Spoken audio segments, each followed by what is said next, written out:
வணக்கம். இது சுவாமி விவேகானந்தரின் உன் எதிர்காலம் உன் கையில். சமத்துவ உணர்வை பெறுதல். யாரையும் பார்த்து இரக்கப்படாதீர்கள், எல்லோரையும் சமமாக பாருங்கள். சமத்துவமின்மை என்ற ஆதி பாவத்திலிருந்து உங்களை தூய்மைப்படுத்திக் கொள்ளுங்கள். நாம் எல்லோரும் சமம். நான் நல்லவன், நீ தீயவன், நான் உன்னை தீமையிலிருந்து மீட்கப் போகிறேன் என்று நினைக்காதீர்கள். சமத்துவமே சுதந்திரத்தின் அடையாளம். பாவிகளுடனும் குடிகாரர்களுடனும் இயேசுநாதர் வாழ்ந்தார். அவர் ஒருபோதும் தன்னை ஒரு பீடத்தின் மீது நிறுத்திக் கொள்ளவில்லை.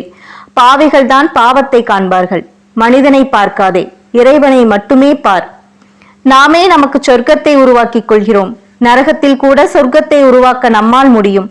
பாவிகள் நரகத்தில் மட்டுமே இருப்பார்கள். நாம் அவர்களை காண்கிறோம் என்றால் நாம் இங்கே நரகத்தில் இருப்பதாகத்தான் அர்த்தம். மனிதனுக்கு கல்வி அவசியம். ஜனநாயகம், மனித சமத்துவம் என்றெல்லாம் இன்று பேசுகிறார்கள். தான் எல்லோருடனும் சமம் என்பதை ஒருவன் எப்படி தெரிந்து கொள்வான்? அவனுக்கு வலுவான மூளை வேண்டும். அசட்டு கருத்துக்கள் இல்லாத தெளிந்த மனம் வேண்டும். மனத்தை மூடியிருக்கும் மூட நம்பிக்கைகளை ஊடுருவி தன்னுள் ஆழத்தில் உள்ள தனித்தன்மையை அவன் அறிய வேண்டும். எல்லா நிறைவும் எல்லா சக்திகளும் ஏற்கனவே தன்னுள் உள்ளன. அவற்றை பிறர் தனக்கு தர தேவையில்லை என்பதை அப்போது அவன் உணர்வான். இதை உணர்ந்த அந்த கணமே அவன் சுதந்திரன் ஆவான். சமத்துவம் பெறுகிறான். தன்னை போலவே எல்லோரும் பூரணர்களாகவே உள்ளனர்.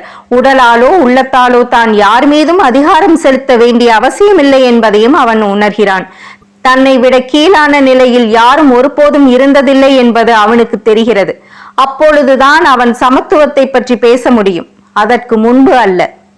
இதுவே சுவாமி விவேகானந்தரின் உன் எதிர்காலம் உன் கையில். நன்றி.